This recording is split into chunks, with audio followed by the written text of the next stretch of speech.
Hi everyone, it's Mrs. Griffin with the Unit 8 Lesson 10 video. We're going to talk about common tangents and then the rest is practice. So for starters, opening exercise, we have concentric circles, meaning they have the same center.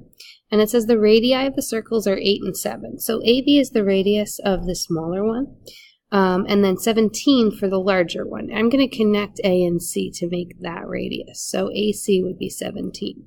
Now keep in mind that if you look at the radius to the little circle, it would meet the tangent to the little circle CD at point B, meaning that has to be a right angle here. And to figure out CB, we can do Pythagorean theorem. So 8 squared plus B squared equals 17 squared. This is also a Pythag triple, so if you figure this out, you would get 15. Also keep in mind that if you have a radius, looking at the big circle, that is perpendicular to a chord in the big circle, it bisects it. So that means that 15 would be for BD as well. And so therefore CD is 30. Okay. In number 12, since we have congruent chords here and here, that means the distances from the center to those chords has to be equal. And so 2x minus 4 has to equal x minus 1. And then if you solve that, you would get 3. On to the real notes. So, for the common tangents portion, if we have two circles that are separate from one another, that means they don't share any common points. We've got one here, and we've got another here. I can draw some lines that are tangent to both.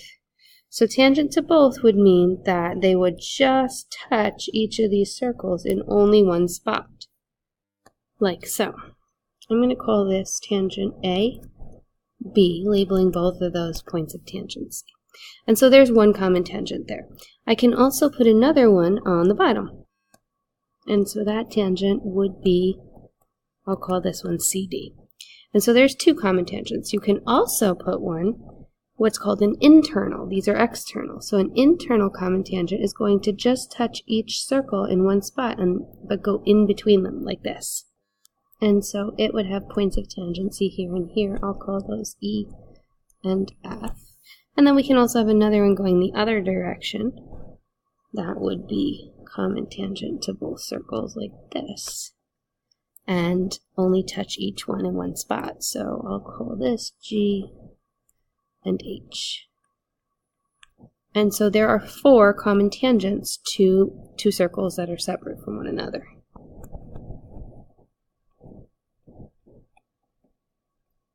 And there's an interesting property. The two that are purple on my picture here, AB and CD, those segments between the points of tangency would end up congruent.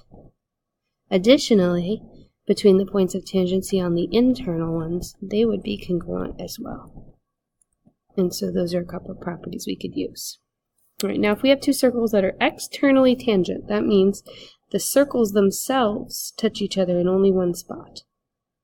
And they don't overlap at all. So they would look like this. Those two circles have several common tangents as well. You could have one on top. You could have one on the bottom.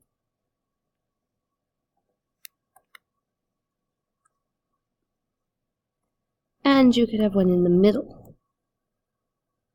And these are all common tangents to the two circles, and so there are 3 of them.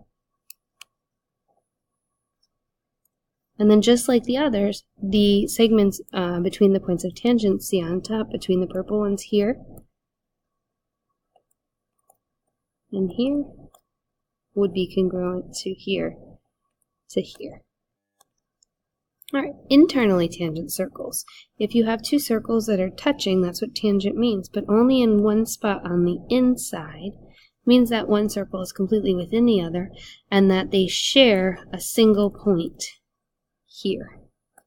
So if I wanted to draw a common tangent, I would only be able to draw one. If I had two circles that intersected, that would overlap one another, so I would have one here and one here. And I could draw common tangents for them.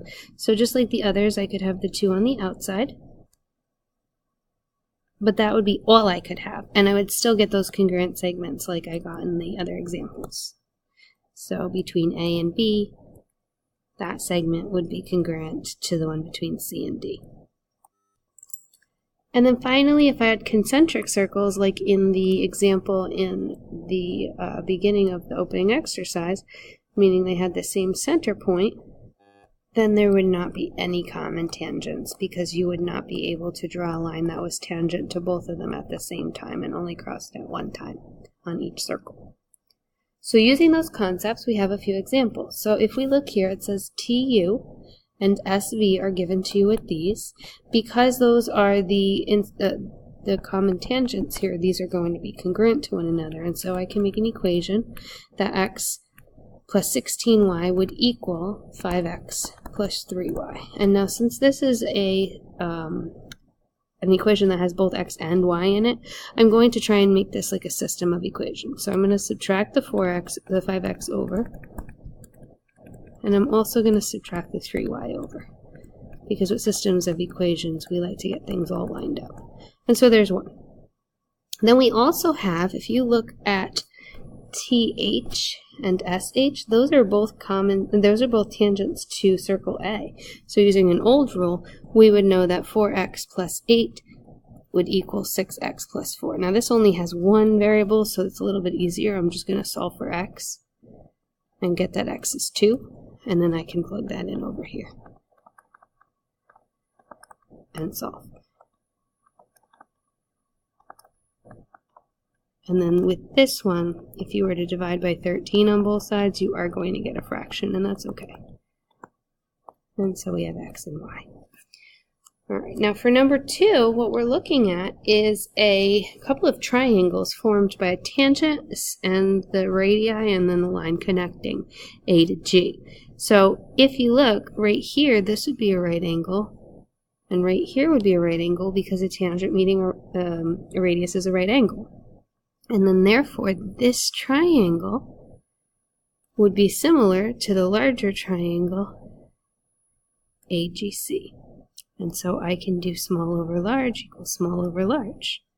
So if I want to find out what AC is, that's from the large triangle, that would correspond to DB. So I do need to figure out what DB is before I can continue. I'm going to use Pythagorean theorem to find DB, since that is a little right triangle, and then this is a triple. If you remember your triples, 5, 12, 13 is one of them. And now I have some values. So for the little triangle, it would be 5, and the big one would be x.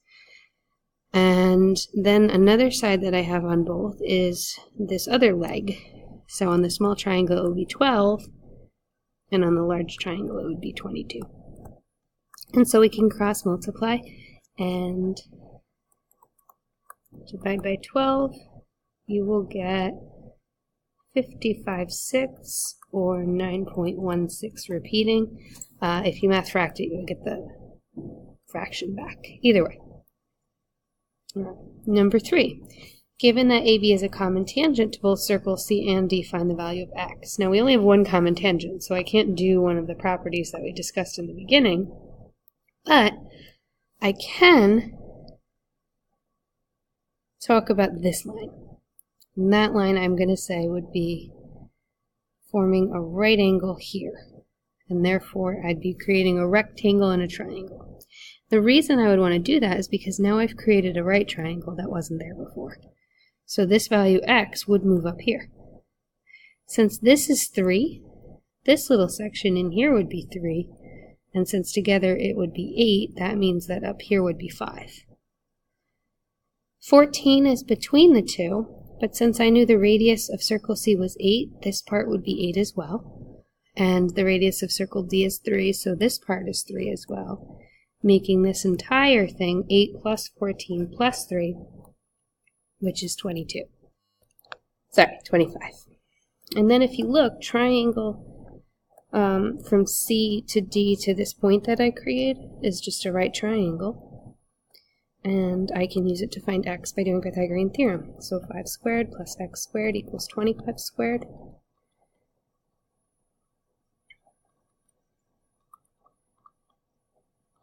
And I will get square root of 600, which doesn't work out well, but I could simplify it to 10 radical 6 centimeters.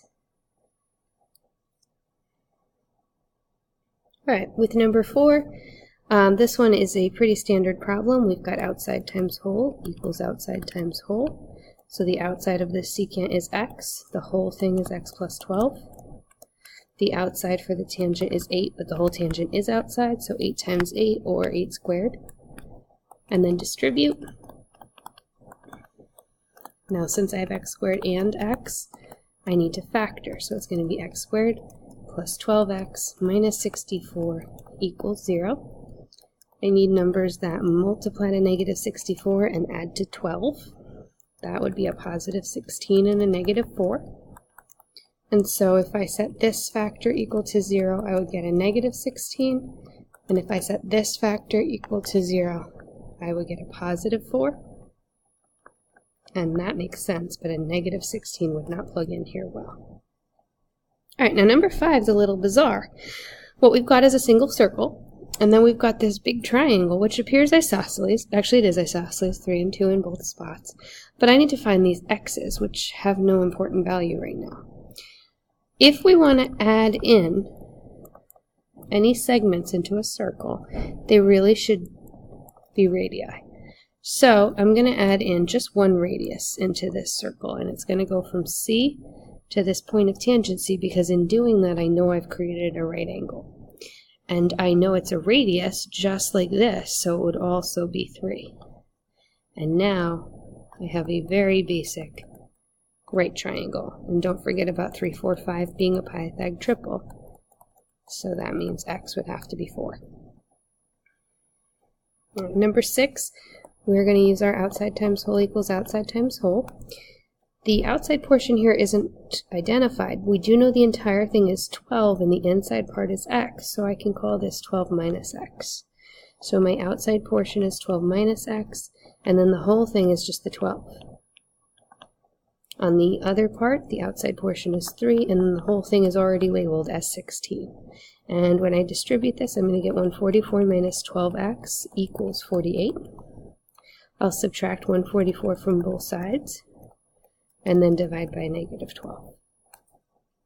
Alright, for number 7, these two pieces are tangents. That makes them the same. These two pieces are tangents, and that makes them the same. Unfortunately, I don't know what either one of them is. However, since this whole thing is 18 and the top part's x, I can represent this as 18 minus x, and this would be 18 minus x as well. I can do something similar here, making this one 16 minus x, and therefore this one would be 16 minus x as well. And then I know that they have to add up to 20. So my equation will be 18 minus x plus 16 minus x equals 20. And then when I add, I only get 34 minus 2x equals 20. I'll subtract the 34 from both sides, and then I'll divide by the negative 2. Okay. In number 8, I have O to G is 13. That's a radius. I can't really label it well, but that is the radius of this circle. And I have FD is 24. Now keep in mind that when a radius is perpendicular to a chord, it bisects it. So I know that each piece here has to be 12. We need to find HG, which is over here. Now, I have several ways I can approach this, but one of the things I can do is draw in a radius into a different spot. And that spot could be here, and I know that the radius has to be 13. And then what I could do is use the right triangle. That would be here. And so don't forget 5, 12, 13 is a triple, or you could do the whole Pythagorean theorem out. But either way, we would know we would get 5 in that spot. And then OG is 13. They told us that because it was a radius, and it's equal to this 5 and that x together. So that means that the x part, HG, has to be 8. Okay, the last one I'm going to do with you here is number 9. Keep in mind we have a radius here that's x, which means BC is also a radius of x. And we have x plus 81 here. When a radius meets a tangent, it makes a right angle, and so I'm going to use Pythag here. X squared plus 99 squared equals x plus 81 squared. And we'll finish this one in class.